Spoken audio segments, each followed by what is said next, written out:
Assalamualaikum warahmatullahi wabarakatuh. Saya Salma Mardianti. Di sini saya akan melanjutkan mempresentasikan bab 5 psikologi olahraga dengan judul pengembangan motivasi dalam aktivitas olahraga.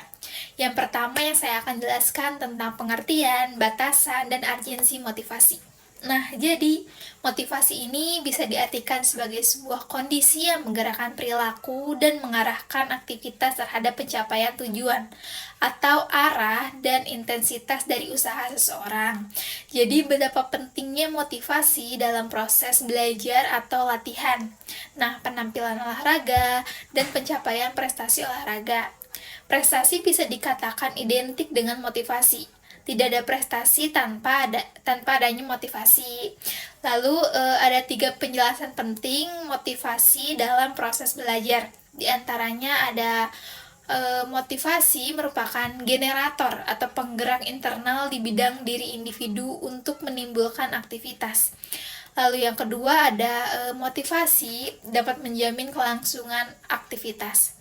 Lalu yang terakhir ada motivasi ini berperan dalam menentukan arah aktivitas yang dilakukan terhadap pencapaian tujuan yang ditetapkan. Yang selanjutnya mengenai motivasi olahraga dalam perspektif teori determinasi diri. Nah, motivasi ini dibagi menjadi 2 bentuk. Yang pertama ada motivasi intrinsik dan motivasi ekstrinsik. Nah, motivasi intrinsik ini merupakan dorongan yang bersumber dari diri sendiri gitu dalam diri atlet tersebut yang menyebabkan berpartisipasi dalam suatu aktivitas. Ketika atlet merasakan kesenangan dan kepuasan atas keterlibatan dalam aktivitas olahraga, maka atlet tersebut termotivasi secara intrinsik. Nah, atlet yang memiliki motivasi dari dalam atau intrinsik adanya kepuasan dalam dirinya dan biasanya seseorang yang tekun, rajin, bekerja keras, tanggung jawab, dan tidak suka bergantung dengan orang lain. Nah, biasanya akan melakukan aktivitas secara lebih permanen. Nah, adapun juga motivasi ekstrinsik, yaitu dorongan yang bersumber dari luar diri individu, jadi dari lingkungan gitu, yang mendorong individu berpartisipasi dalam suatu kegiatan olahraga. Sifatnya sementara dan tidak stabil jika keterlibatan individu dalam aktivitas olahraga didasari oleh harapan, ingin menjadi juara, ingin memperoleh medali, dan sebagainya dari pihak lain, maka individu tersebut termotivasi secara ekstrinsik. Nah, motivasi ekstrinsik dalam olahraga meliputi motivasi kompetitif karena motif untuk bersaing, memegang peranan yang lebih besar daripada kepuasan karena berprestasi lebih baik.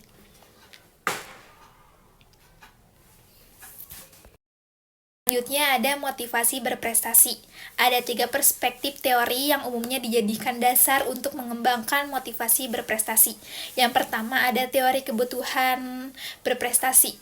Nah, Weinberg and Gold tahun 2019 menjelaskan bahwa teori kebutuhan untuk berprestasi merupakan sebuah teori yang didasari oleh projecteraktif antara faktor individu dengan faktor sosial sebagai prediktor. Perlak teori ini memiliki 5 teori. Yang pertama teori motif, kondisi individu, kecenderungan perilaku, reaksi emosional, dan perilaku yang terkait dengan prestasi.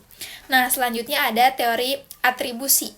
Nah, teori atribusi ini menjelaskan tentang keberhasilan dan kegagalan perilaku dipandang dari aspek situasi, penyebab internal dan eksternal, dan faktor-faktor tetap dan tidak tetap. Atribusi ini berkaitan dengan harapan untuk sukses atau gagal. Mengatribusi penampilan karena sebab-sebab tetap, misalnya berkaitan dengan harapan sukses pada masa yang akan datang. Contohnya, seorang atlet yang mengatribusi kemenangannya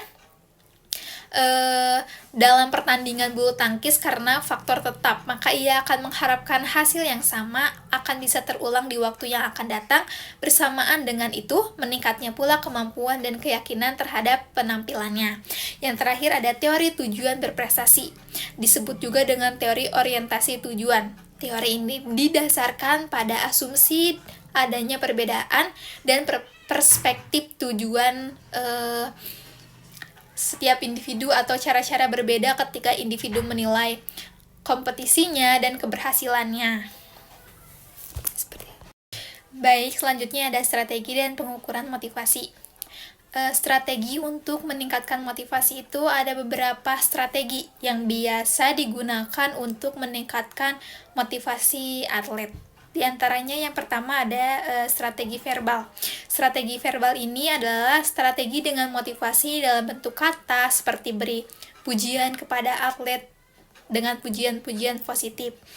Yang selanjutnya ada strategi perilaku, merupakan pemberian motivasi dalam bentuk perilaku. Jadi sebagai pelatih harus memberikan contoh perilaku yang baik atau menjadi role model atlet tersebut gitu. Lalu yang ketiga ada pemberian insentif atau bonus. Jadi itu merupakan suatu strategi untuk meningkatkan motivasi. Nah, yang selanjutnya ada pemberian kepercayaan atau keyakinan seseorang terhadap sesuatu. Lalu yang selanjutnya ada pemberian mental imagery. Maksudnya adalah aktivitas membayangkan atau memunculkan pikiran tentang suatu objek yang positif. Nah, selanjutnya ada pemberian motivasi. Dan terakhir ada penetapan tujuan yang bertujuan untuk meningkatkan hasil belajar dan penampilan olahraga. Yang selanjutnya ada pengukuran motivasi. Nah, di bagian dimensi konstruk, motivasi adalah sebuah konstruk psikologis yang dibangun oleh 4 dimensi konstruk, yaitu dimensi pemilihan tugas, dimensi usaha, seperti atlet yang termotivasi untuk belajar harus cerdas melakukan usaha secara sungguh-sungguh agar berhasil. Lalu yang ketiga ada dimensi persistensi, yaitu berkenaan dengan waktu yang dibutuhkan untuk menyelesaikan suatu tugas. Lalu yang terakhir itu dimensi prestasi.